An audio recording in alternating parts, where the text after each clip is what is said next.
سرچینې وایي د پښتون ژغورنې غورځنګ مشر منظور پښتین په کرونا وایروس اخته شوی دی.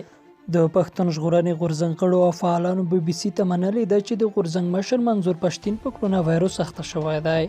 یوه ورځ وړاندې د غورځنګ یو بل مشر او د پاکستان د قومي اسمبلۍ غړی علي وزیر هم په کرونا وایروس اخته شوی و. سرچینې BBC ته وویل چې د ښاغلي پښتین وضعیت ښه دی او کومه علایم نه لري، خو د کرونا وایروس د معاینې یا ټیسټ پایله یې مثبت راغلې ده. سرچینې زیاتوي چې منظور پښتین 2 ورځې وړاندې د معاینې لپاره خپله وینه ورکړې وه او پایله یې چهارشنبه معلومه شوه.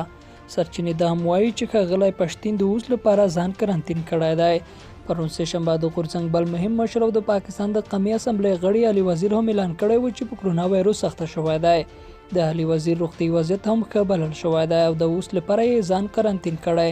نوموړي په یوه ویډیوي پیغام کې له خلکو غوښتي و چې اندېښنه دې نه کوي او ده ته دې دعا وکړي. یاده دې وي چې د پاکستان د قومي اسمبلۍ رئیس اسید قیصر له ډیرۍ نه د دې اسمبلۍ غړی محبوب شاه او د قومي اسمبلۍ یو شمېر نور غړي هم په کرونا وایروس اخته شوي.